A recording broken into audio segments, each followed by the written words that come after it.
Profitant d'un engouement sans précédent grâce à des séries à succès, dont la plus connue est Stranger Things, qui fait office de tête de liste, mais aussi via des émissions d'actual play comme Critical Role, Dimension 20 ou encore La Bonne Auberge ou Table Quest, pour citer nos intervenants français qui ont su trouver leur public et performer bien au-delà des attentes. Le jeu de rôle sort progressivement du placard pour ne plus être un loisir uniquement de personnes marginalisées et toucher un public grandissant, allant même jusqu'à recruter des familles. Le jeu de rôle deviendrait donc populaire ? Pas vraiment. Le jeu de rôle, mais plutôt Donjons et Dragons. Bien plus que ses concurrents sur le marché, évidemment, amenant les gens à jouer au jeu de rôle sans même s'en rendre compte, puisqu'on ne joue pas au JDR, mais on joue à Donjons et Dragons comme on jouerait au Cluedo. Hégémonie incontestée sur le marché du jeu de rôle. Face à cette vague déferlante et inarrêtable, la France et son maillage éditorial font preuve de résilience, et alors que les données mondiales s'accordent à dire que D&D représente aujourd'hui près de 75%, si ce n'est plus, des parts de marché du JDR mondial, en France, comme à notre habitude, on n'aime pas faire les choses comme les autres pays, cocorico. Car si Donjons et Dragons reste le jeu le plus commercialisé en France, on sait depuis longtemps que le joueur français aime également d'autres choses. L'exemple le plus ancien, c'est l'Appel de Cthulhu, qui représentait au cours des années 2010 près de 20% du marché, et à l'instar de cette monstruosité tentaculaire, les éditeurs français n'ont cessé de rivaliser d'ingéniosité pour proposer d'autres alternatives à la licence la plus lucrative du jeu de rôle, pas du jeu vidéo, allant de la création originale à la traduction officielle en français, encore une exception à la française, d'autres jeux internationaux qui luttent également. Le marché du JDR en France est partagé entre de nombreuses maisons d'édition, dont un grand nombre sont indépendantes, mais face au mastodonte américain qui est Wizard of the Coast et sa mécanique bien rodée, comment fonctionne l'édition en France ? Comment se porte-t-elle ? Et dans un contexte de concurrence acharnée, notre belle exception française serait-elle le village d'irréductibles qui résiste à l'envahisseur ? I used to design for gods. But perhaps you'll come with a challenge, eh? I was surprised to get your call.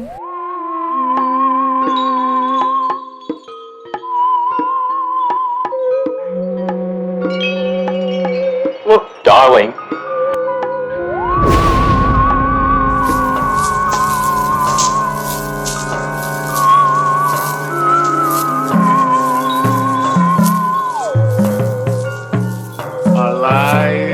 It's alive! It's alive! And it's trying to sleep. Shut the hell up! Bienvenue dans la 10e de It is Alive, une émission de JDR sans JDR, mais dans laquelle on décortique, on débat des sujets qui nous tiennent à cœur dans notre loisir. Pour en discuter et débattre de ce sujet, mais surtout nous éclairer sur l'édition en France, j'ai le plaisir d'accueillir ce soir Linou Major Zero, créatrice du label Dirty Clean Crew et une des autrices de JDR les plus prolifiques que je connaisse. Bonsoir et bienvenue, comment vas-tu ? Salut, bonsoir, merci de ton accueil. Je ne sais pas si je suis prolifique, j'essaie de l'être. Moi, je Mais trouve. oui, c'est vrai que pour l'édition, en tout cas, il s'est passé pas mal de choses ces dernières années. J'ai plein de trucs à dire. Déjà, même sur ton intro, j'ai plein de trucs à dire, mais j'attendrai mon tour. On y viendra, bien évidemment, on va avoir le temps de développer tout ça. Et évidemment, pour m'accompagner, j'ai ce soir à mes côtés l'éternel Basile, avec qui nous avons monté notre propre structure d'édition avec l'association des Dés sont jetés pour l'édition de notre jeu Slasher et des autres jeux à venir, évidemment. Hello Basile. Salut. Et oui, on a commencé à mettre la première phalange d'un bout d'orteil dedans, avec déjà les petites joies administratives qu'on a découvert avec le premier projet.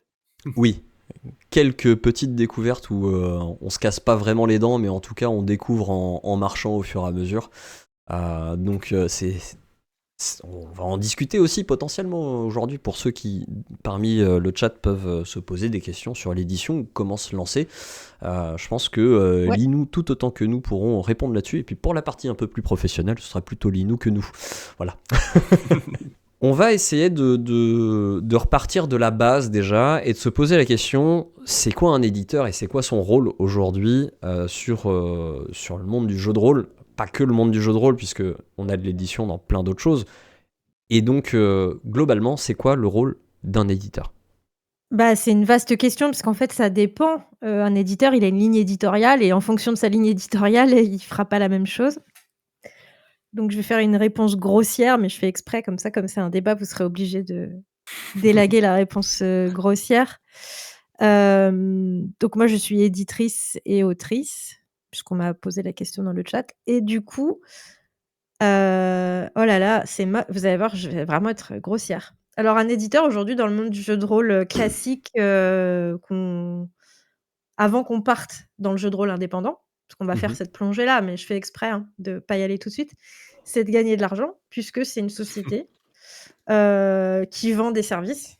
Ces services, c'est contractualisé avec les auteurs pour qu'ils n'aient qu'à écrire et les services que vend la société, éditrice, c'est tout le reste. Donc la communication, la maquette, la contractualisation, les dessins, les illus, la pub, éventuellement le mode de financement, les précaux, la gestion et cetera. Et la Les distribution. relectures, et la distribution et ça, c'est payant et parce que, bah, ce que fait un éditeur, bah, c'est gagner de l'argent. Voilà. Donc ça, c'est pour, l'édition classique. Mais nous, évidemment, je pense qu'on va pas parler forcément de ça, aujourd'hui. Parce qu'après, un éditeur, il peut aussi être un éditeur indépendant, ce qui est notre cas à tous les 3 et on va un peu sortir de ça et du coup, je vous refile la patate chaude. Bah, qu'est-ce que vous voulez faire en tant qu'éditeur? Moi, je sais, mais je vous laisse la parole parce que c'est rigolo de partir plutôt là-dessus, du coup. Je te laisse répondre, Basile, parce que du coup, t'étais en plein Ouais. dedans d'ailleurs dernièrement, donc je pense que... Oui, oui, oui. Bah, c'est vrai que nous, on a fait le choix déjà d'une forme associative. Donc la question des revenus, elle est différente, parce qu'on a nos jobs qui nous rapportent notre salaire à côté. Ce qu'on avait envie de faire, surtout, c'était cet aspect, alors déjà de création, on va dire se frotter après avoir été joueur, MJ pendant longtemps, se frotter à un autre rôle et ce sur quoi on est quand même, nous, particulièrement vigilants, je ne sais pas si tous les éditeurs, ont cette idée-là, mais c'est d'apporter un complément à ce qui existe. Alors des fois, on peut se tromper parce qu'il peut y avoir des choses qui existent déjà et on n'en a pas connaissance, mais en tout cas, ce qui nous semble ne pas exister et effectivement, tu l'as quand même, évoqué, Lino, il y a une question de ligne éditoriale. La nôtre, elle est d'avoir, des jeux, comment on peut dire? Un peu pour travailler un aspect du jeu de rôle, on pourrait le dire comme ça, Goldie? Pour bosser une compétence un peu? Il y a un peu de ça dans Je le sens que tu veux amener quelque chose de manière assez subtile, mais... non, non, mais en fait, parce que nous, on n'a pas de thématique, on n'a pas d'univers, mais par contre, à chaque fois, c'est plutôt sur la mécanique de dire: «Tiens, nous, on aime jouer comme ça» et pour que les gens découvrent comment nous, on aime jouer et comment on sait le faire parce que nous, on l'a fait, on joue depuis Mathusalem. Bah, tiens, est-ce qu'on peut pas faire un petit truc, c'est pas forcément des petits trucs, mais faire un truc pour que les gens, s'ils veulent tester ça, mais qu'ils savent pas comment où le tester, bah, ils peuvent le tester avec ce jeu. Je crois que c'est un peu ça notre ligne édito. C'est pas facile à Ouais, résumer, c'est heureusement ça. que je fais pas une affiche ou Ah, on n'est pas en train de faire un argumentaire, effectivement, mais tu l'as résumé. En gros, nous, notre aspect, c'est on accorde beaucoup d'importance au RP et à la découverte d'un rôle qu'on ne maîtrise pas forcément. Et donc, on a des jeux qui tendent à être faciles dans la prise en main et qui initient un peu malgré eux, les joueurs et joueuses à un rôle de MJ dont ils n'en auraient pas forcément conscience dans nos jeux. En tout cas, c'est ce sur quoi on a travaillé aujourd'hui. Peut-être que l'avenir nous montrera que c'est pas seulement ça notre orientation, mais ce côté co-narration, en tout cas, c'est quelque chose qu'on a voulu effectivement travailler de notre côté. Donc on a cette direction artistique-là, ouais, effectivement. Bah, et c'est super intéressant, ouais. d'ailleurs, si on parle un peu de ce côté ligne édito, Hem, j'ai pas l'impression qu'il y ait tant d'éditeurs que ça, dont je suis capable de résumer la ligne éditoriale facilement. Finalement, par rapport à de la par exemple, à de l'édition de livres plus classiques, dans le jeu de rôle, si je pense à Arcane, à Dead Crow, à Black Book, je vois pas forcément une ligne très claire. Mmh. Enfin, ça me Alors saute moi, pas aux yeux. si j'en vois un qui répond à ça, c'est les 12 singes. En même temps, je les adore, donc je dirais pas le contraire. Ils ont une ligne éditoriale, les 12 singes. Tu sais où ils vont, tu sais ce qu'ils veulent faire, et ils sont dans le dark. Ils ont un univers graphique, visuel quand même assez fort, et ils ont des auteurs récurrents, redondants, qui reviennent assez régulièrement. Batro Games a aussi une ligne éditoriale, on aime ou on n'aime pas, mais elle est très forte. Voilà. Où là, on est plus dans un JDR qui peut aller jusqu'au gore, qui bouscule, qui fait exprès d'être choquant. Chez Batro, on va trouver ça. Chez Pattern Recog, on va trouver la ligne éditoriale qui est de l'indé extrêmement de niche, qu'on va traduire. Ils sont sur ça. Donc, il y a quand Mmh. même, heureusement, des acteurs qui ont défini une ligne Oui, c'est éditoriale. vrai. Mais c'est pas la majorité. C'est pas la majorité. Mais il y en J'ai a. envie de dire qu'au final, c'est presque les plus petits, quelque part, qui sont Ah définis oui. une ligne éditoriale. Quand les Mmh. plus gros éditeurs dans le jeu de rôle en France, en tout cas, Eh oui. ont fait le choix d'être plutôt généralistes dans leur approche Oui. du jeu et dans C'est leur vrai. approche de la distribution de ce jeu. Je Mais réalise que le seul jeu que j'ai des 12 singes, c'est le seul qui est pas sombre, en fait. C'est pour ça que j'avais pas j'ai une Ah. noblesse oblige et c'est le seul qu'ils ont fait qui est un peu léger. Ouais, noblesse oblige, Pardon, oui, je te effectivement. coupe. Ouais.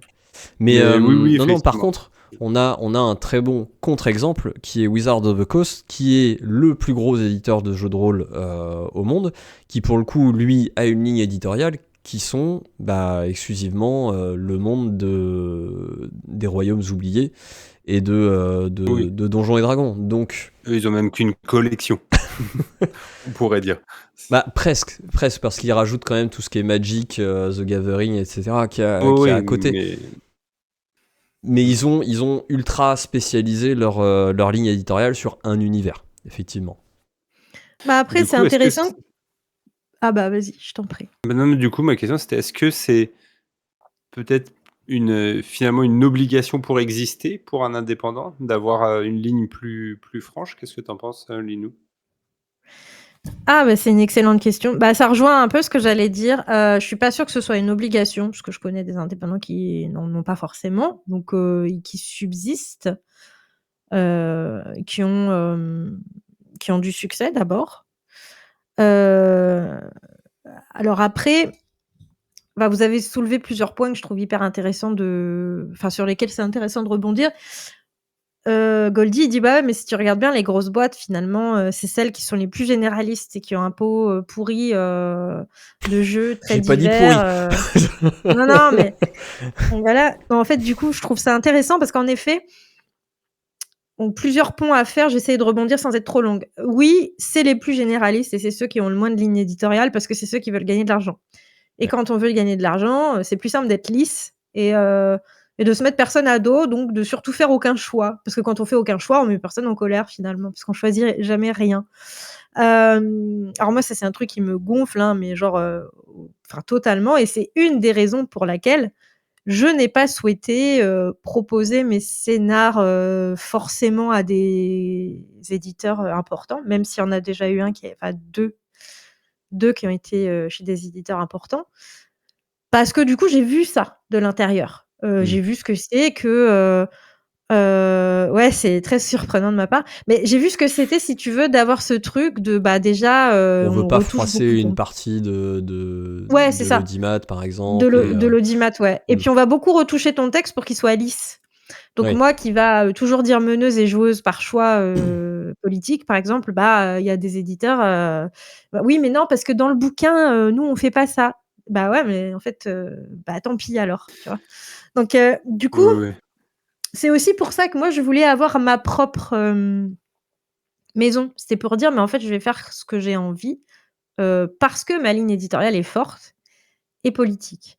Voilà. Alors après, est-ce que c'est obligatoire? Non. Puis d'abord, c'est pas obligé d'être une ligne éditoriale sérieuse, tu vois, genre politique ou dark ou voilà, ça peut être des trucs, qui sont des lignes éditoriales, rigolotes, mignonnes et douces et je pense au Grumpf, il est super fort, il a pas mal de fans, il a une grosse fanbase, il vend bien ses jeux, c'est une grosse référence pour nous, rôlistes. Enfin, il y a plein de ces systèmes qui sont très éprouvés, qui sont très, très, efficaces et il en fait pas des tonnes, tu vois? Mais il a quand même son truc, on le reconnaît, il a son trait, il a son coup de crayon, il a son univers, quoi. Donc c'est pas obligé d'être hyper méga, frontaux, sur la ligne Oui. éditoriale, mais disons que quand on est indépendant, on n'est pas obligé d'être aussi lisse. On peut faire des choix qui nous appartiennent rien qu'à nous et ça, c'est quand même une liberté que voilà, moi j'avais envie d'avoir. Oui, après tu peux aussi avoir, ce qui définit ton engagement en tant que structure et ta ligne éditoriale qui sont pas nécessairement, reliées directement, mais qui vont, s'infuser l'un et l'autre, de manière, peut-être Mais un peu plus subtile, quoi. je voulais revenir sur, votre forme, administrative, hein, parce que vous êtes une asso. Donc, déjà ça c'est très symbolique, en termes de message aussi, du coup, d'avoir pas fait, même, une micro-entreprise, tu vois? Ou non, mais vous êtes une asso et vous avez dit: on va pas avoir un modèle, classique». Ça, je trouve ça hyper bien parce qu'on parle beaucoup de ça, je vous renvoie d'ailleurs à son podcast puisqu'il est dans le chat, Locus, mais podcast Otium sur, YouTube, hein, qui parle du JDR et de ses messages et de ses positionnements aussi politiques. Donc d'avoir fait le choix d'une asso, c'est pas un choix, anodin et vous disiez que dans votre ligne éditoriale, il y avait, donc la co-narration qui était au cœur, que vous aviez envie de mettre en avant et ça aussi, très, très intéressant. Oui, avec, Brocknar, c'est vrai, mais très intéressant la co-narration parce que du coup, vous venez toucher à quelque chose qui n'est pas traditionnel et regardez dans les grands, éditeurs classiques, ce qui sortent. Trouvez-moi un truc où ils sortent un jeu en co-narration chez, une grande figure éditoriale, classique, de France et il y en a pas Compliqué, franchement et donc compliqué là, effectivement. voilà et donc je trouve que c'est hyper cool que vous veniez un petit peu bousculer ça. D'autant que, voilà, je vais pas revenir sur tous ces concepts parce que moi-même je suis pas très, très fort dessus, mais venir, changer l'ordre, pyramidal du jeu avec, changer la place du MJ, pour que tout le monde soit, à égalité dans un jeu et cetera. C'est aussi, amener, de la réflexion, sur ce qu'on fait. Donc et ça, je pense que vous pouvez le faire parce que vous êtes un label, une maison d'édition, indé. Parce que si vous aviez un jeu qui était full co-narration et que vous alliez chez, je sais pas, je sais pas, peut-être qu'ils diraient oui, mais j'imagine mal BBE dire: «Ah bah oui, très bien, faisons un jeu en full co-narration». Voilà et ça, c'est cool. Ça veut dire que vous pouvez On le a faire. vite renoncé à l'idée de les vendre nos jeux à des maisons d'édition, c'est sûr. Mais c'était aussi on a vu dans la d'ailleurs volonté que- de vendre ce en quoi on croit, donc, quelque part. Donc, On a pu le présenter un peu plus le projet du coup à la dernière édition d'Octogos. C'est la première fois qu'on se confrontait à du public de gens qui nous connaissaient pas. Et c'est vrai que du coup on a vu, disons qu'il n'y a pas eu de réaction tiède, quoi. On a eu soit des gens qui ont dit ah c'est top, soit des gens qui ont dit ah c'est bizarre ou je comprends pas votre projet. OK. Il y a des gens qui n'ont pas compris notre projet. Mais Ouais, mais bon, ça va être, je trouve que c'est presque, bon signe. Ça veut dire qu'il Ouais. est, assez significativement engagé dans une direction pour qu'il soit pas tiède et qu'il provoque des réactions, entières. moi, c'est surtout ce que j'ai retenu aussi, c'est qu'il y a pas mal de personnes qui nous ont dit « Ah ouais, c'est original, on n'a pas vu ça autre part ». Et du coup, ça rejoint ce que tu disais par rapport au fait que les grandes maisons d'édition sont plutôt frileuses vis-à-vis de la co-narration. Et donc du coup, c'est assez plaisant d'entendre ça. Mais du coup, tu soulignes le fait que nous, on est une structure spéciale avec l'association. Je t'avoue que la raison pour laquelle on s'est lancé dans une association, c'est aussi qu'on ne se sentait pas forcément les épaules de lancer une société à part entière, et on s'est dit que l'association, c'était peut-être moins engageant et plus facile à gérer. Mais toi, est-ce que tu veux peut-être nous parler du label Dirty Clean Crew et de la maison d'édition pour nous dire un petit peu plus ce qu'il en est, quelle forme tu as, quelles ont été les étapes de création et quelle est ta ligne éditoriale justement aussi. Ouais, je vais faire vite sur la partie administrative, parce que vous allez voir, c'est pas impressionnant du tout. On est en fait un label, et j'y tiens. C'est qu'on n'est pas une société, on n'est pas une entreprise, et on n'est pas non plus une association.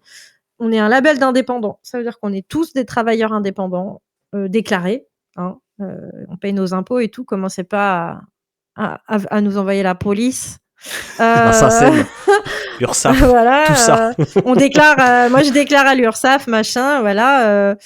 Et donc c'est super bien parce que j'étais la Prums, on va dire que j'ai ma maison à moi depuis 2019, qui s'appelait juste Linou Major Zero à l'époque, parce que j'ai publié des choses en anglais, j'étais traductrice et j'écrivais sur Roll20 pour les packages pré-playable sur Roll20, je les traduisais. J'ai aussi beaucoup joué sur Start Playing Games. Il y a un moment où j'étais rémunérée, et puis après, ça fait des années que je fais du JDR, et puis j'ai commercialisé mes propres trucs dans diverses occasions, à diverses occasions, ou sur Itch. Voilà. Et le temps passant, après des publications, donc 2 publications chez des éditeurs un peu plus importants, on va dire, donc j'ai un peu découvert le truc de l'intérieur. Et je me suis dit, c'est pas très marrant du tout, en fait. J'ai eu ce truc de la personne qui rêve d'en faire son métier depuis longtemps, qui se dit, oh là là, ça a l'air excitant, oh, c'est génial. Et puis là, tu as un éditeur qui dit, tu sais quoi, maintenant que tu as trimé depuis 10 ans et qu'on commence à peine à savoir comment tu t'appelles, tu vas pouvoir venir écrire chez nous. Et là, tu te dis, oh là là, incroyable, ma vie va changer. C'est, oh, quelle bonne nouvelle. Et donc, tu le fais parce que tu es hyper content. Et en fait, tu y mets des heures pour être à peine payé, voire moins que quand tu travailles tout seul, parce qu'il y a plein d'intermédiaires. Moi, quand je travaille toute seule et que je vends mon produit, il est pour moi. Là, tu vois, c'est bon. Donc, pas terrible. Et pour une expérience très lisse. À la fin, moi, j'ai dû lisser ce que je voulais vendre pour que ça passe, quoi. Et donc, c'est là où je me suis dit, allez, je vais continuer mon machin. Mais entre-temps, j'avais rencontré mon associé du label, donc, qui est Cédric Chaillol. Moi, je suis plutôt autrice, directrice de la ligne éditoriale, gestion de tout ce qui va être relations publiques, émissions, etc. Et je suis autrice, j'écris. Lui aussi, il écrit un peu, mais surtout graphiste et maquettiste. Donc, ce qui fait qu'à nous deux, on a toutes les compétences nécessaires pour sortir des jeux. Et donc là, on a dit, let's go, on continue, mais on continue ensemble. Mais il est aussi indé, c'est-à-dire qu'on n'a pas de structure commune pour lui et moi, ça n'existe pas, ce qui fait qu'on est libre, que s'il veut travailler pour quelqu'un d'autre, il travaille pour quelqu'un d'autre, moi aussi, etc. Et surtout, on voulait que ce soit ouvert à d'autres collaborations. C'est pour ça qu'on a eu Booba, qui est dans le chat, qui a fait un jeu chez nous. On a Locus aussi, qui l'a fait. En cours, parce qu'on est très lent à faire les maquettes, il y en a une qui arrive, la mélodie d'Aldébaran arrive, et donc c'est encore un autre auteur. Et puis sporadiquement, si on a des copains qui ont envie d'un coup de main, etc., on est toujours disponible, quoi. Mais on est tous indés et on contractualise quand il y a à contractualiser. C'est-à-dire, si j'ai besoin d'une maquette, je la paye à quelqu'un, je lui achète, je lui vends. Enfin, on a des devis, etc. Mais l'idée, c'est qu'on se porte chacun. C'est une grosse coloc, quoi, en fait. C'est une grosse coloc, voilà. et du coup, ça marche vachement bien parce que on ne contracte pas, déjà. Déjà.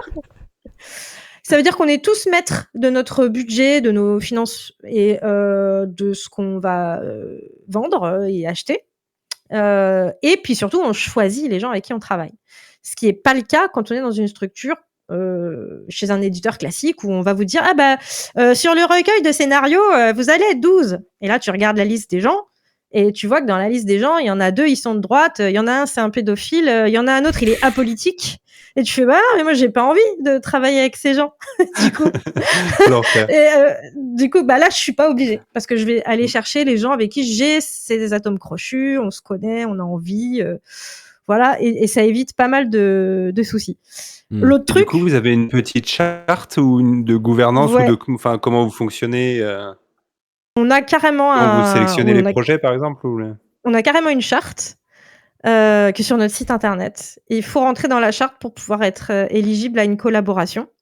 Ce qui est cool, par contre, c'est que quand on est éligible à une collaboration, nous, on n'est pas un éditeur. Et donc, je le disais tout à l'heure, j'ai fait exprès. Oh là là, vous allez voir, le fusil de Tchekhov. Mais on n'est pas un éditeur qui gagne de l'argent, nous. En fait, tout ce qu'on fait est gratuit. C'est-à-dire que si la collaboration se met en place pour que quelqu'un sorte un jeu avec nous, la relecture, la maquette, les coups de main, les illus, la com, etc., tout ça, nous, on ne le fait pas payer. Voilà. On a une formule où c'est la maquette de base, la com, les machins. En fait, tu viens chez nous, on t'aime bien. Donc, si on t'aime bien, on est copains et on fait ton truc avec toi. En échange, ça veut dire qu'on va te casser un peu les pieds en te disant on va relire, on va refaire, on va peut-être améliorer la lecture du document, etc. Mais en fait, on ne fait pas payer ce que font payer d'habitude les éditeurs.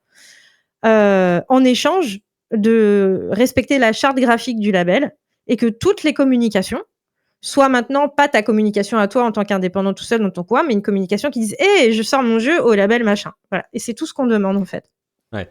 Et du coup, les rémunérations, c'est chaque auteur est rémunéré C'est sur chaque auteur est son rémunéré projet. sur ce qu'il vend. Ouais, D'accord. sur son Mais projet. d'alimenter par la communication, au final, la notoriété du label, quoi, quelque part. Ouais, c'est ça. Et la charte, c'est absolument des valeurs politiques. Enfin, pas que. Il y a des valeurs de créativité aussi, sans IA, du respect du travail des auteurs. Je peux vous mettre les principes de la charte, si vous voulez, dans le chat. Mais oui, ce sont clairement des valeurs et des principes qui sont politisés. Et qui nous évite d'avoir des moments un peu gênants de travail avec des gens où on se dit mais qu'est-ce que je fais là, pourquoi je suis en train d'échanger avec cette personne, on n'a rien en commun, De toute façon, c'est un peu on bizarre, peut quoi. difficilement faire une charte sans qu'elle soit politisée. Je vois pas. À Oui, partir du oui, moment où on pose des règles, C'est ça. on est on a posé des forcément. règles. Après, si vous voulez que je vous fasse un petit résumé, c'est donc une approche sombre. Alors ça veut pas dire qu'on fait de l'horreur gore, mais mon petit poney ou Donjons et Chatons aurait eu du mal à rentrer dans notre ligne éditoriale. Vous voyez. Bizarre. Voilà. L'inclusivité, le refus de la censure, mais la bienveillance. Ça veut dire que pour nous, on peut parler de tous les sujets à condition de le faire d'une certaine manière, donc jamais dans la complaisance. Oui. Voilà. Ok. La liberté de création, l'entraide, la collaboration, le respect des droits d'auteur, un format plutôt court. Donc, on va pas travailler sur des jeux qui font 300 pages, qui demandent... Parce qu'on fait tout gratuitement, encore une fois. Donc, relire, faire la typo et la maquette d'un ouvrage de 300 pages gratuitement, au bout d'un moment, on est sympa, mais voilà, là, quand même, ce serait un peu hardcore. Et après, tout ce qu'on refuse, on refuse les IA, tout doit être fait à la main. Aucune des choses qui passent dans le label doit avoir été dans un générateur de trucs à un moment donné ou un autre. Et puis surtout, on a eu ça aussi, on est obligé de mettre de côté certaines personnes qui finalement voient en nous un éditeur gratuit. Alors ça, on en a eu beaucoup. Ah Ouais, oui. trop bien, j'ai un jeu, il est dans mon tiroir depuis super longtemps. J'y vais parce que Et c'est du un coup, je vous éditeur contacte. gratuit et que j'ai l'occasion voilà. de pouvoir lancer le truc, mais ouais. C'est ça. Et puis tu leur dis, mais t'as lu la charte ? Ouais. Mais à quel niveau tu te reconnais dedans ? Ah, je me reconnais hyper dedans, quoi. Oui, mais Ouais, d'accord. c'est-à-dire, tu vois, bon, ça nous est arrivé un petit peu, voilà. Mais du coup, c'est pas des voilà. projets qui sont forcément en dirty system. Alors si, par contre, c'est si. forcément dirty Ouais, system. c'est forcément Mais dirty system. D'accord. ils peuvent être C'est- agnostiques ou sous un autre moteur. Mais chez nous, on va te le remettre dans le format dirty Il doit system pouvoir quand se il jouer, sort. ouais. Ok. Ouais. Ouais. D'accord. Ok. C'est bien ce qui me semblait avoir vu sur le site, mais du coup, j'avais un doute quand tu en parlais. Donc, en truc agnostique, on en a eu, puisque je veux pas écorcher son nom, donc je vais juste dire le nom du jeu. Donc, La Mélodie d'Aldébaran, qui est un scénario, mini-campagne, burst, qui va à un moment donné sortir, on est en retard sur cette maquette. Il a fait l'effort d'un truc agnostique, finalement, le mécaniser avec le système du DCC. Voilà, mais en fait, tout est vertueux là-dedans, et c'est ce qu'on voulait, parce que moi, si c'est gratuit, ce que je fais, d'un autre côté, si je te dis, je suis en retard pour faire ta maquette, tu vas pas me dire, ah bah oui, mais du coup, non, ça veut dire que c'est un cadeau que je te fais. Donc, si j'ai un mois de retard pour la maquette, tu vas le prendre Tu sur vas toi, pas râler. le temps, tu vois. Mais par Donc, contre, c'est aussi juste, ça qu'on se dit. petite question, donc tu dis que la prestation est gratuite, mais par contre, est-ce qu'il y a un pourcentage de la vente qui est pris par Non, rien du par tout. la structure? Non? Même pas Non, pour on prend rien. ne serait-ce que 1% pour les charges administratives ou des trucs comme ça, non? Non, que dalle. En fait, tout est vraiment 100% gratuit et aucun pourcentage si tu prends, entre guillemets «la formule de base», DCC, Mhm. système, relecture, maquette, et cetera. Mais c'est la maquette du DCC. C'est la maquette du D'accord, Dirty oui. System qui est derrière Basile là, en ce moment. Tu vas avoir Ok. ça, c'est du rouge, du noir, c'est propre, mais c'est pas spécialiste pour ton jeu, tu vois? Ça va te faire un truc, de gamme joli. Si tu me dis: «Ouais, mais non, j'ai une idée très forte de maquette. Je veux ça, de telle couleur, de tel machin, je veux un truc Ouais. précis». Là, tu Cédric, sors mais ça me de regarde la pas, ligne. tu vois? Hmm. Cédric, il va peut-être te faire un devis en disant: «Bah, OK, moi je te la fais ta maquette, mais alors du coup ça coûte ça». Mais c'est pas mon problème. Moi, je suis pas maquettiste et donc Ouais. je vais rien toucher là-dessus, tu vois? Chacun va, en fait, pouvoir vendre sa compétence, ce qui est plutôt très cool parce que du coup, on se mêle pas de ça aussi et c'était l'idée que chacun puisse être maître, de sa prod Hmm. du début à la fin et de sa rémunération du début à la fin. Et du coup, alors la question est un peu posée dans le chat, effectivement. Euh, c'est est-ce que le consommateur qu'on va avoir au niveau des maisons d'édition indépendantes, ou en tout cas de la maison, enfin du Dirty, du Dirty Clean Crew, du label, est-ce que les consommateurs qui correspondent au label sont différents de ceux qu'on peut retrouver auprès d'une maison d'édition classique? Bah, c'est une excellente question, mais moi, je n'ai pas la réponse. Je vois dans le chat que Locus nous dit les 2. Moi, j'ai l'impression les 2 aussi, mais j'ai pas beaucoup de lecteurs. Je pense que j'ai entre 120 et 150 lecteurs. C'est, aujourd'hui ce que je vois par rapport aux ventes, en fait, tout Mhm. simplement et aux précos.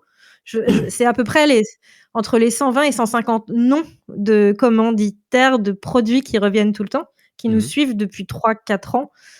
Et clairement, quand je vois des commandes sur Itch ou sur, Lulu ou là, plus récemment en préco, participative, je vois les prénoms des gens et je me dis: «Ah beh, c'est trop sympa, c'est machin, il nous suit depuis le début». Tu vois? Donc on commence à savoir qui c'est, quoi et j'ai l'impression que c'est un petit peu toujours les mêmes personnes et du coup, il y a vraiment les 2 profils. Il y a des gens qui sont amoureux de la prod indépendante, je crois, depuis toujours et qui ont envie de la soutenir par D'accord. aussi, je pense message, volonté politique, enfin pas acheter chez les gros et cetera. Donc il y a quand même une bonne partie de gens qui nous soutiennent qui viennent de là et puis aussi des consommateurs de jeux de rôle, hardcore. Je vois que dans notre public, on a je pense que vous avez les mêmes en fait. C'est ceux qui achètent tout parce que c'est des énormes joueurs, c'est des passionnés, c'est des amoureux du JDR et Certains, ils se oui, disent: c'est des «Ah bah, collectionneurs, voilà, hein, c'est des collectionneurs» et Ouais. on a quand même pas mal ce profil aussi de gens qui disent: «Bah, moi, j'ai envie de connaître, j'ai envie d'aller voir, j'ai envie de me faire mon avis» et qui vont venir et puis voilà, puis du Ouais. coup,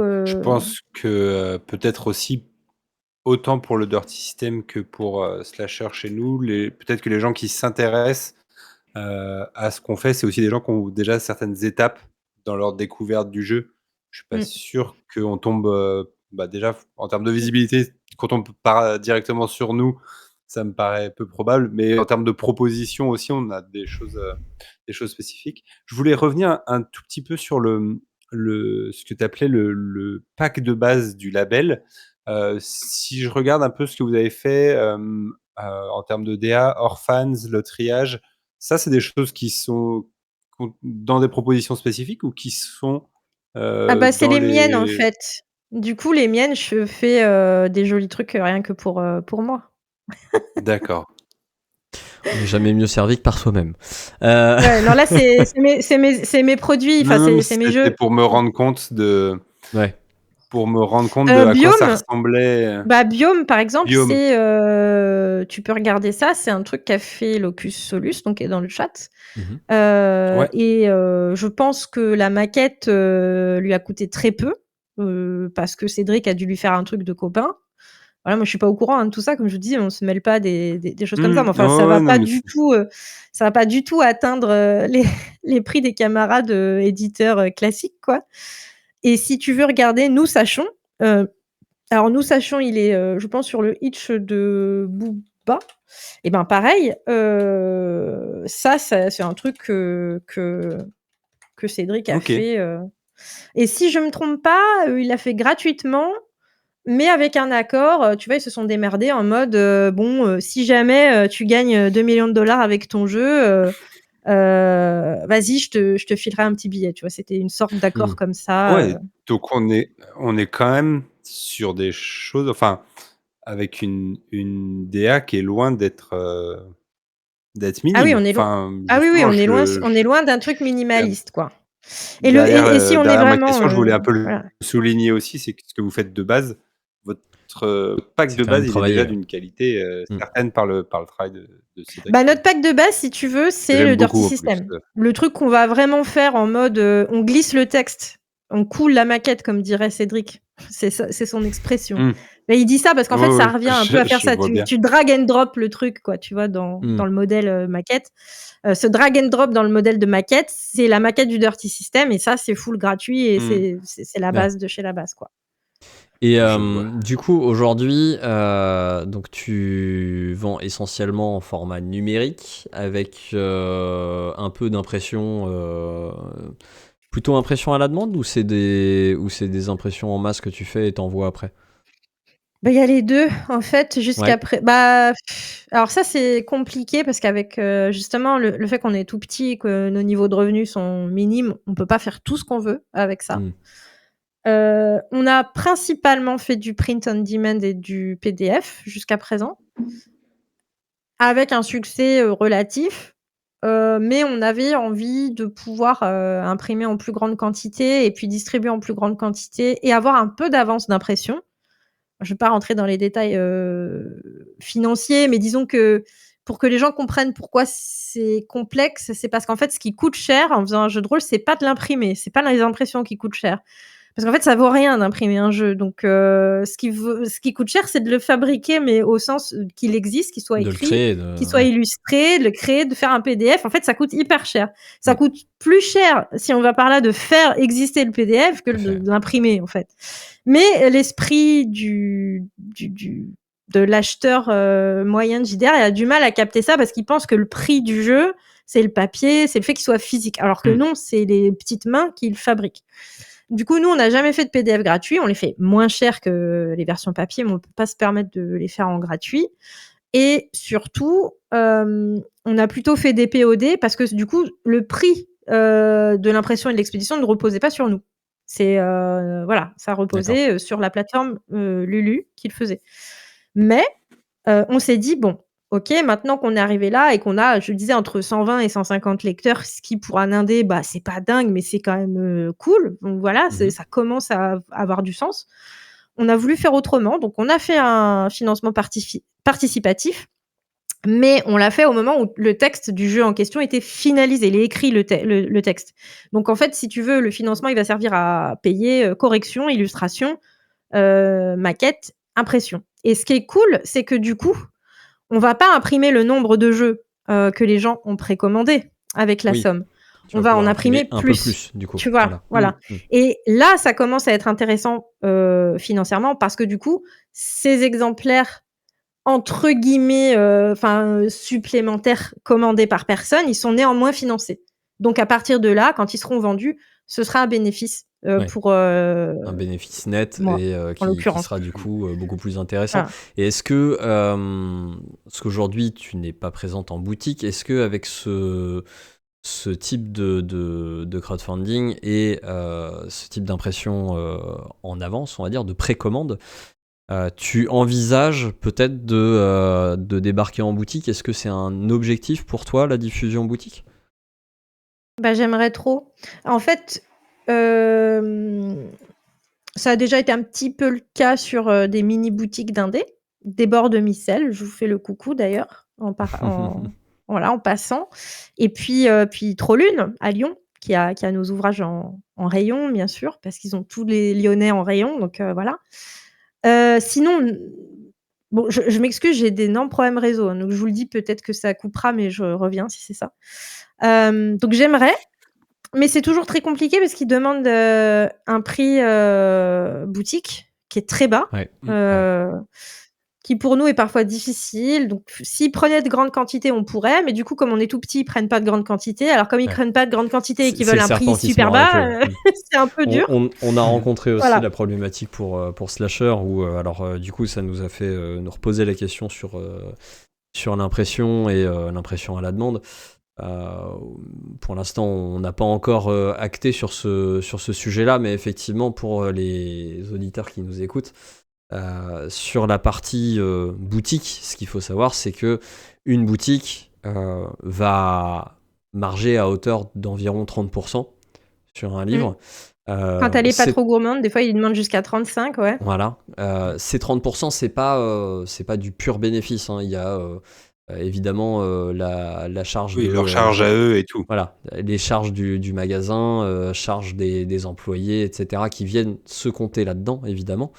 Donc les 30%, c'est pas quelque chose d'abusif, mais il faut que vous sachiez que c'est une pratique qui est commune à toutes les boutiques.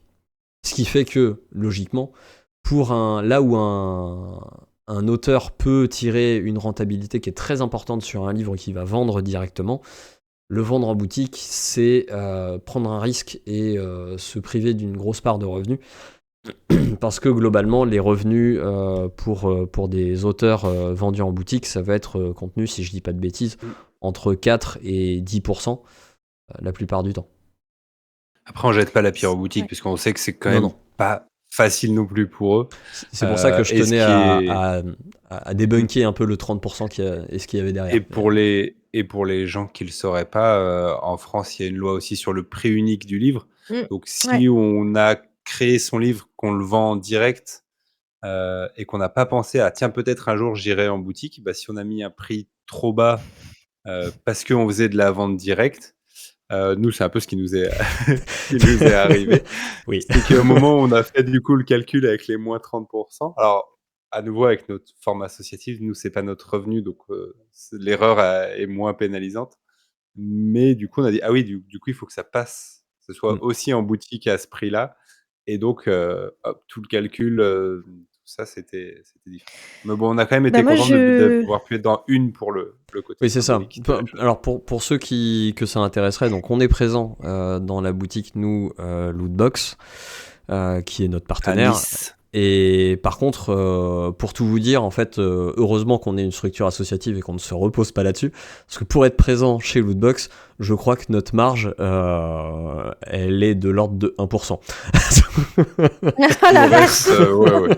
Voilà. Ouais, parce que On le a calcul est très Heureusement que drastiquement. vous êtes une association, du coup. Oui, ouais, oui, on est d'accord. on a très drastiquement baissé le tarif boutique pour permettre de vendre chez Lootbox parce qu'on avait envie de le proposer en boutique et d'essayer ça. Il y en a eu 5. Voilà. Parti chez eux. C'était vraiment pour le kiff, on va dire. C'était plus pour la relation avec Lootbox qu'autre chose, quoi. Non, mais Véritablement. c'est important aussi. Bah ouais, non, mais t'as raison. En vrai, c'est important, je pense. Il faut passer par de la relation avec des acteurs cool aussi dans ce qu'on fait. Alors, moi, sur la boutique, j'ai un truc que j'aimerais faire d'ailleurs. Je le partage même pour vous.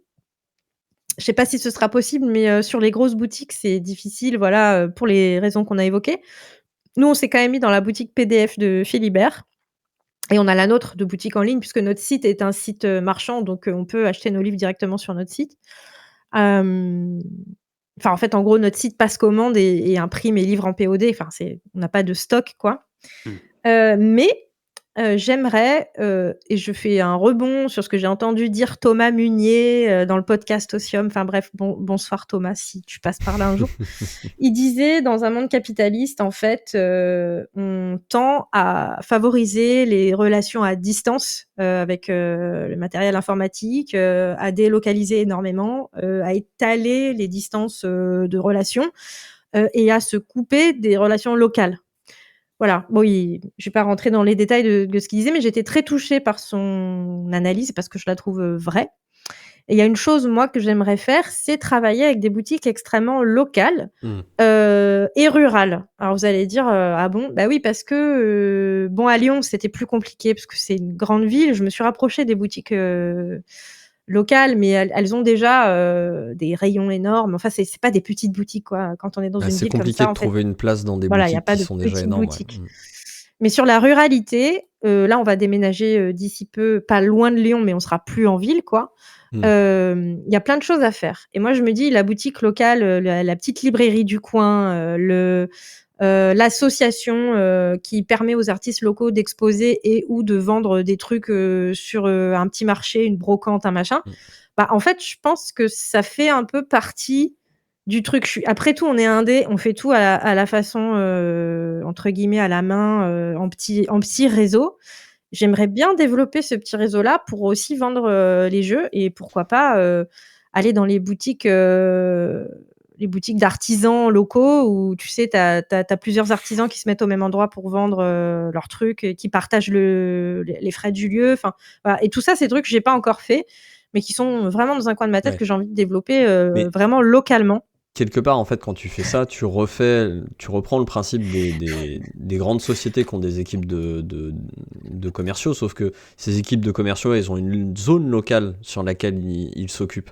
Donc du coup, eux-mêmes, ils vont faire ce travail d'aller voir les quelques boutiques locales, mais tu le fais à ton échelle, et à mon sens, effectivement, tu as raison, et je pense que Thomas Meunier a tout à fait raison aussi sur ce sujet-là.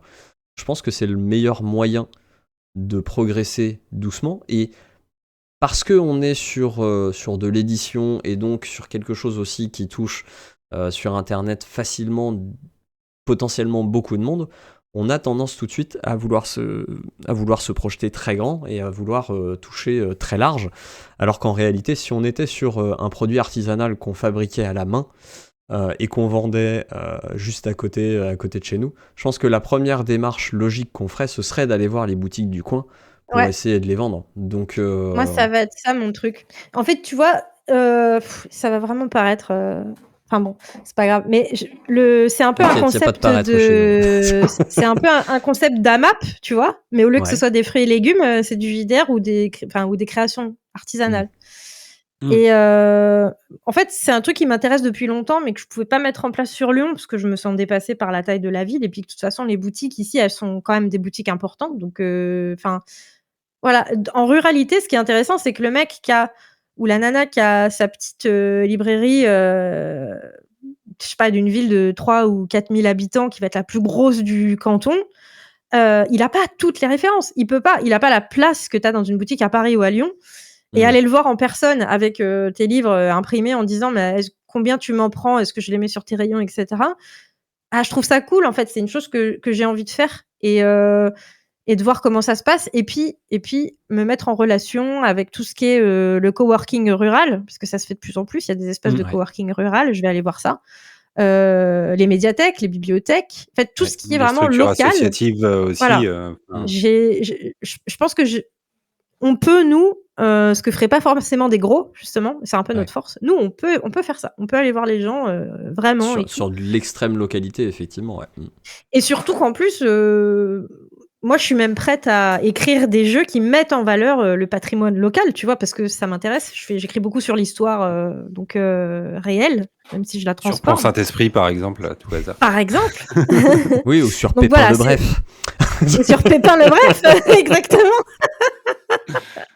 Pépin le Bref, le roi des francs. Non, mais tu vois, tout ça, ça m'intéresse vachement. Et je pense que moi, je l'ai un peu laissé de côté. Oui, on a un resto solidaire en Scope qui va être à 5 mètres de là où on va déménager et qui veut faire de l'événementiel aussi. Ah, trop bien. Voilà. Donc, je pense que ça, c'est des choses qui, dans les années à venir, seront creusées par nous, parce qu'on est avec Lazare, voilà. Peut-être en délaissant un peu ce côté, oh là là, vendons nos JDR aux gens sur les internets. On va continuer si tu veux, mais je pense que c'est cool de se dire allez, faisons un truc aussi qui est fort de sens parce que c'est avec des vraies personnes à côté de nous. Voilà. Et ce qu'on oublie parfois dans la ruralité aussi, c'est tout le relais médiatique qu'on peut obtenir. Parce qu'en fait, toute la presse, moi j'ai grandi dans l'Ouest, le Ouest France, il fait des articles sur les animations qui Sur se les passent dans choses ton locales, bled. ouais. Que à Carrément. Lyon, tu seras jamais retenu par la presse parce qu'il se passe 1000 autres trucs.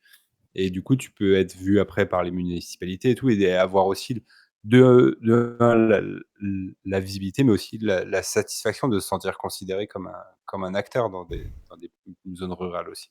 Ce sera peut-être le meilleur moyen qu'on aura identifié pour lutter contre l'hégémonie de D&D. Hein. C'est vraiment aller convaincre les gens juste à côté de chez vous. Ouais. Le bouche à oreille plutôt, pardon, pas le bouche à bouche. Le Pour bouche à sauver le oreille. JDR, il C'est fallait ce qui faire du bouche à bouche. Faites du bouche à bouche pour sauver le JDR, mais faites du bouche à oreille. Et effectivement, c'est vrai que dans les actions locales, le JDR est pas forcément dans les choses qui sont proposées, ou alors c'est dans des Mais- structures associatives. Et je pense qu'il y a tout un rôle à développer là-dessus, effectivement. Ouais. Mais Tu voulais dire dans le chat, il y avait quelqu'un, mais là j'ai raté le message, je sais plus où il est, mais qui disait que en asso, quand tu jouais en asso en ruralité, c'était fréquenté, il y avait du monde, et justement les gens jouaient pas que à DD parce qu'ils avaient envie de découvrir d'autres trucs. Donc ça aussi, moi je le fais peu, mais je pense que réinvestir les assos et faire jouer des gens en asso, c'est vachement bien si on peut. Si on a le temps, parce qu'après ça prend du temps quoi, mais ouais, c'est vachement bien. Je pense qu'on a développé un point qui est hyper intéressant par rapport à justement comment les structures indépendantes comme les nôtres peuvent se développer face à des mastodontes du marché. On va quand même, avant de gentiment nous orienter vers la fin de notre débat, nous poser 2 secondes sur un sujet, je sais, qui va être ô combien débattu et qui fera peut-être polémique. Qu'est-ce qu'on pense des full lancements ou des crowdfunding aujourd'hui dans le JDR ? Je jette un pavé dans la mare. Hein. Je suis un peu tranché sur ça. Alors, Ouais, sur moi certaines aussi. personnes qui l'utilisent. Je pense qu'on est tous les trois tranchés. Hein. Moi, j'ai fait justement, il y a sur l'année, parce que je suis de 1 un peu borné et de 2 j'aime faire des tableaux. J'ai regardé un peu les avantages qui étaient les prix avantageux de précommande, notamment de gros éditeurs. Et en fait, je me suis rendu compte que très souvent, étonnamment, c'est 30%. En fait, ils ne font aucun cadeau aux gens qui financent, ils enlèvent juste la part boutique, puisque du coup, ils ne passeront pas par les boutiques. Et donc, il y a un truc c'est pour le coup, chez les gros éditeurs, donc, de prendre 0 risque, de garder la même marge en tant qu'éditeur, D'avancer aucun argent. d'avancer aucun argent, de tuer quand même les boutiques aussi, parce qu'une fois que ceux qui font des trucs à plusieurs centaines de mille, ils ont quand même touché à peu près tous les gens susceptibles d'acheter. Et je trouve que là, on est vraiment dans le... Et en plus, on invisibilise tous les petits, parce que sur les plateformes, c'est les gros qui sont... je trouve qu'il y a un truc très, très toxique et égoïste dans l'utilisation de cet outil qui se voulait normalement pour les petits, par les gros. Alors en plus, la plus grosse plateforme, elle appartient à un gros qui va pas bien, comme quoi du coup c'était peut-être pas la bonne méthode. Il y a peut-être autre chose à valoriser avant. Moi en fait, c'est à chaque fois que je vais sur la plupart des plateformes, bah, je vois quoi ? Je vois des trucs où de toute façon j'ai déjà été inondé de pubs, de promos et tout. Et il faut que j'ai... alors après, j'avoue, j'ai pas toujours la force ou le temps ou la motivation d'aller fouiller loin, et puis il faut lire tous les descriptifs et tout ça, mais ce qui est mis en avant, c'est de toute façon les trucs qui auraient marché dans une édition classique. Nino ? Eh bah ouais, je suis d'accord avec Basile. J'ai le même regard. Je trouve qu'il y a eu un dévoiement de l'outil, enfin, oui, je vais utiliser un mot fort, mais ça a été perverti en fait. Comme ça devrait, enfin, la précommande participative devrait être ce que c'est-à-dire une précommande parce que la personne qui doit financer le jeu n'a pas les finances et au moins elle est sûre que c'est acheté et que donc elle va pouvoir le produire. Ça devait servir à ça. Ça sert plus du tout à ça, c'est un truc de com. En plus, les mecs sont ultra invités dans les médias généralistes autour du JDR pour parler. On nous inonde des KS dans tous les sens et des Ulule et des Game On de partout. Et en plus, je suis entièrement d'accord avec Basile, hein, ça tue les boutiques, ça tue les indés, enfin ça tue tout le monde. Mais en plus, il y a un truc que je trouve délirant, et avec Cédric, Lazare, Barouk, on est d'accord là-dessus. En plus, on peut pas être compétitif parce que les promesses de matos supplémentaires qu'ils donnent dans les paliers, Les pourcentages c'est ne veulent plus rien dire. n'importe quoi. Ça ne veut rien dire. Ce qui fait que Ouais. les mecs, ils sont là, ils font pour 50 €, t'as 4 cartes, 12 livres, 3 jeux, 4 suppléments, 25 cartes gratuites, machin et tout. Et toi, t'es là et tu fais, mais moi, pour faire un jeu qui va coûter 30 balles ou 40 balles à la personne qui va le commander, en fait, j'ai mis toute mon énergie, toute ma thune, j'ai payé tout le monde et tout, et jamais je vais donner des livres en plus et des machins et Mm. des trucs. Et je ne peux pas rivaliser, quoi. Et du coup, ça dégouline de promesses que de toute façon on ne peut pas tenir en face. Donc, Ouais, tu te rends compte qu'en fait, ils voilà. mettent plein de carottes pour. En fait, le 100% initial n'est pas du tout la somme qu'ils visent. Non, c'est pas la somme qui vise. C'est pas du tout la somme visée. La C'est somme ça, visée, elle est ouais. peut-être à 500, voire 1000%, C'est ça. sur des paliers spécifiques où ils lancent des suppléments, où ils font des trucs, etc. Et c'est absolument ridicule. Déjà, le pourcentage par rapport à des petits projets, on perd complètement la Ouais. notion de participatif, en fait, On sur perd ce sujet-là. Et on tous les perd la petits goodies, notion de mécénat. Moi j'aimerais que ce soit un mécénat, en fait. Et on le C'est perd, ça. et c'est vraiment dommage. Et en plus, on a des chiffres qui sont délirants. Nous, on avait mis combien? 3002 en base. Ça faisait sortir le jeu, et on a eu 5000 et des bananes, là, pour le jeu de cette année, quoi. Mais on est hyper content. Genre, pour nous, bien sûr. c'est Byzance. On se dit, Mais mais le jeu est le financé, il 100% était sort. un vrai objectif pour toi. Voilà. Et c'était Donc, un vrai objectif pour nous. Et tu cliques sur une page à côté pour un machin à peine moyen, parce que vu et revu et revu, et qui va pas apporter un truc vraiment spécial ou une grosse originalité. Et les mecs, ils arrivent, ils font 100 000, Mais 175 000. la raison Tu pour dis, laquelle, mais en plus, ils mettent un 100% à un niveau qui est absolument ridicule, c'est pour être sûr de récupérer de la thune, parce qu'ils vont débloquer le projet, dans tous les cas. Dans Et tous les cas. deux, parce que en fait, t'as un frein potentiellement vis-à-vis du consommateur qui a l'habitude de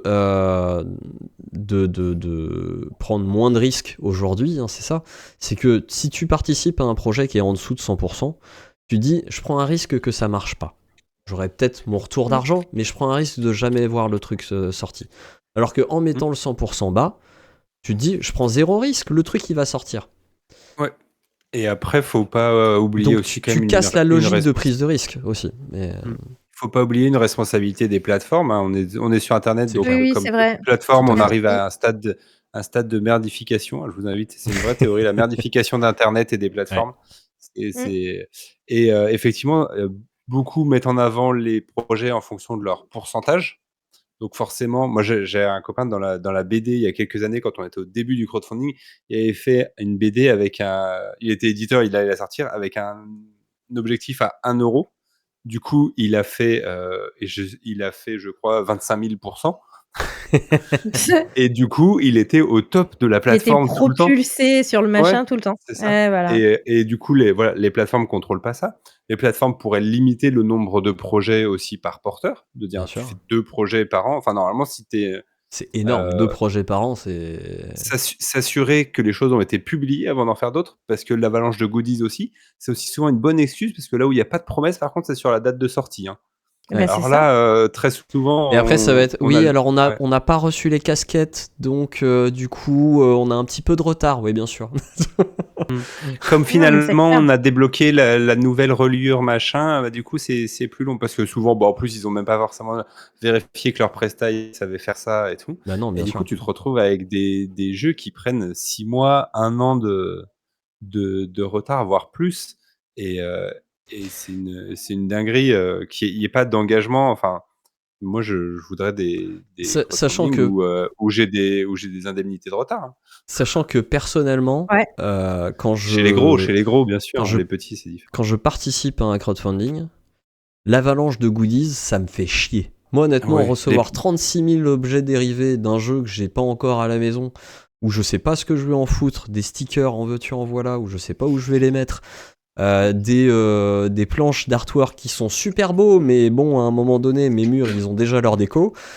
Ah Ça, c'est ma boîte de pins, stickers et autres.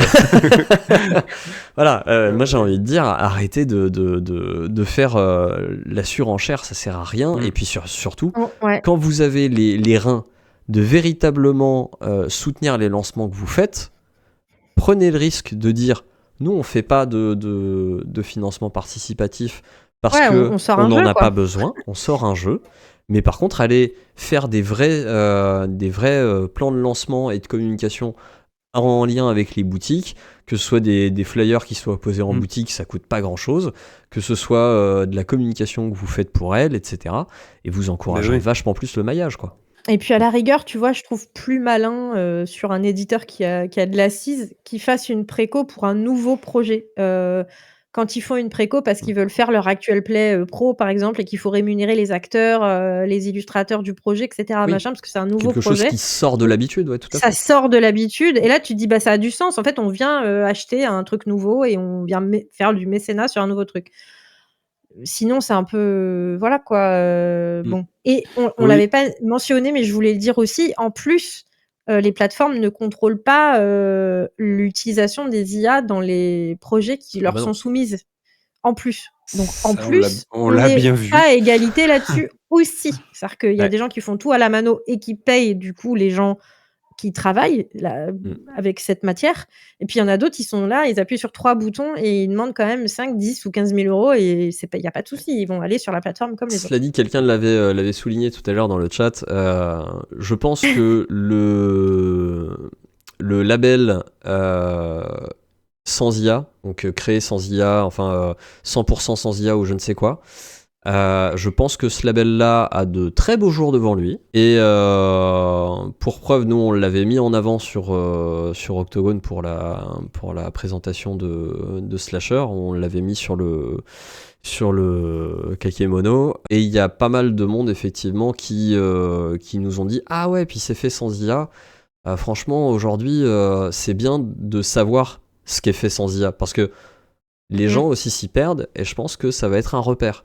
Et il faut pas oublier que si vous utilisez des IA, il faut avant tout le dire parce que déjà c'est bien de savoir avec quelle IA tu le fais parce qu'il y en a beaucoup qui sont pas clean et puis c'est bien de pas mentir Il y en a aussi. que des pas clean.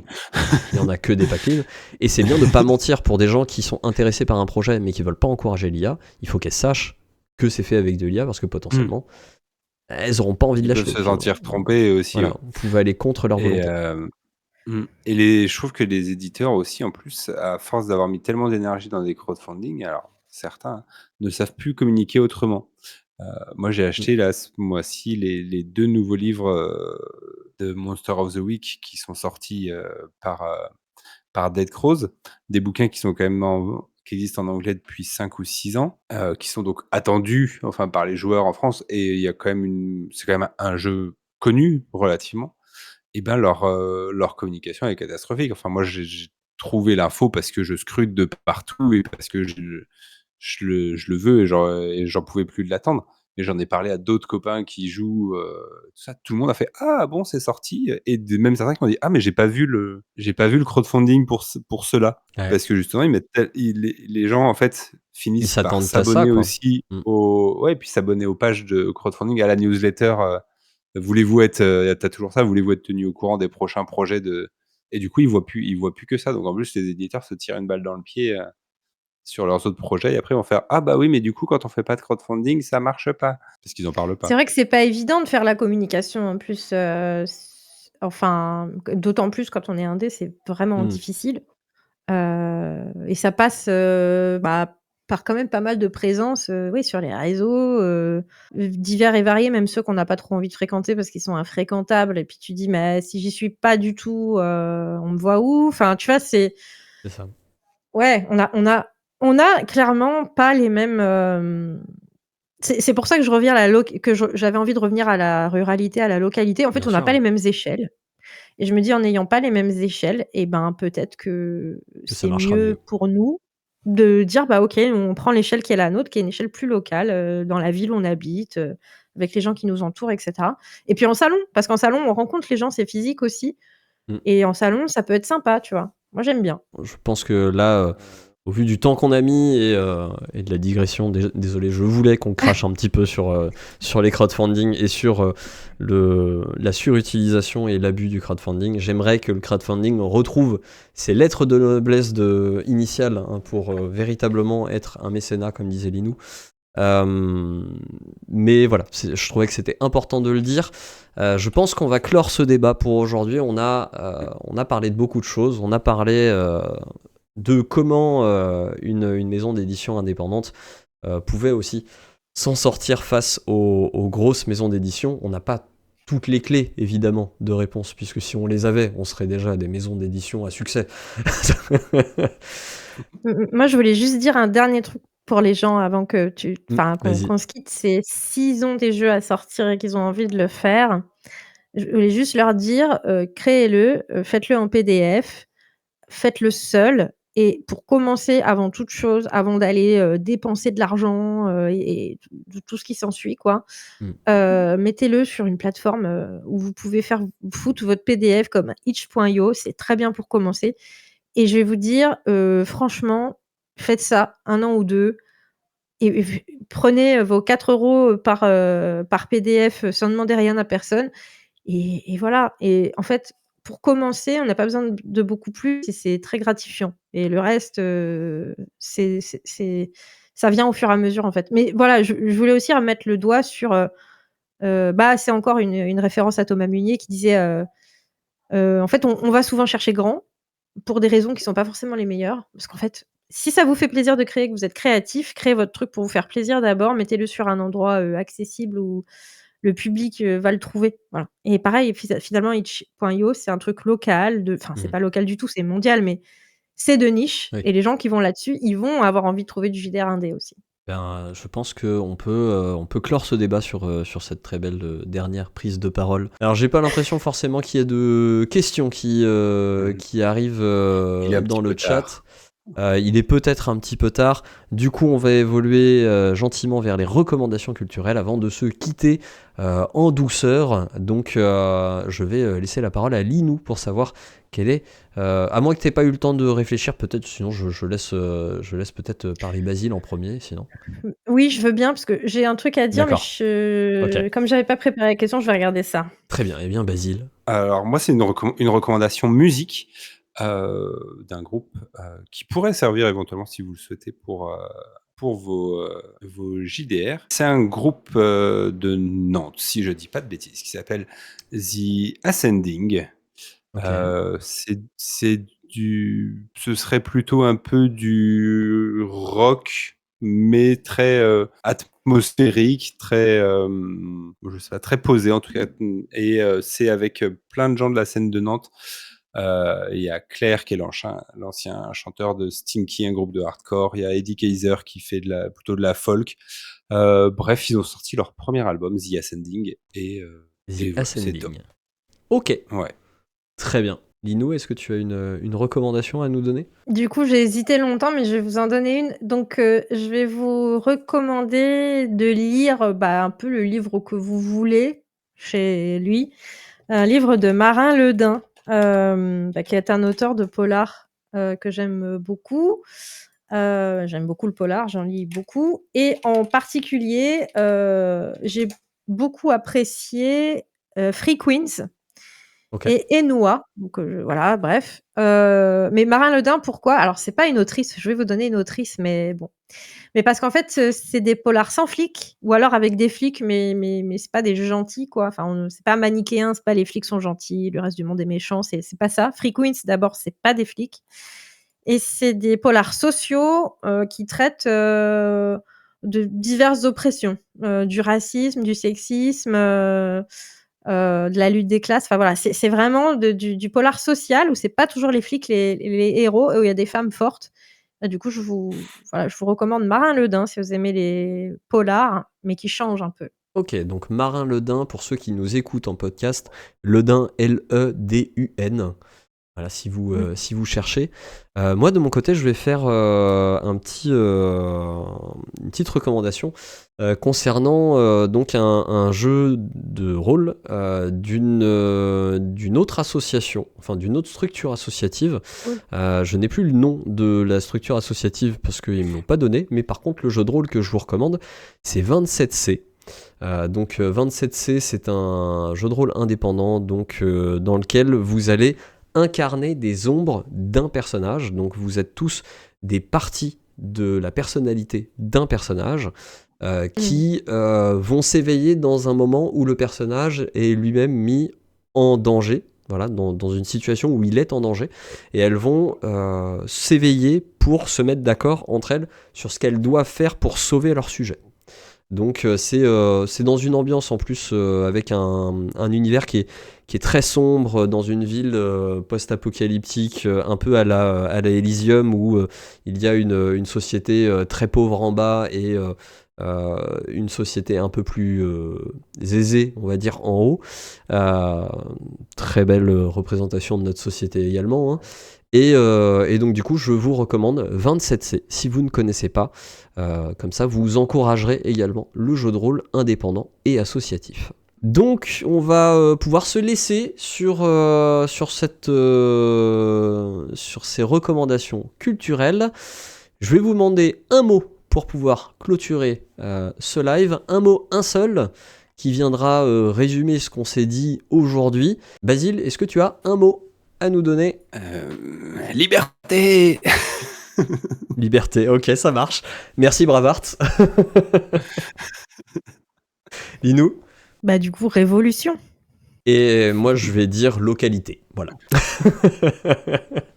Je pense C'est avec trop tout beau, ça, on bravo. est bien. On vous fait des gros bisous. Merci de nous avoir suivis pour ce It is Alive 10e émission déjà. Et on se dit à très vite. On vous fait des gros bisous. À ciao ciao.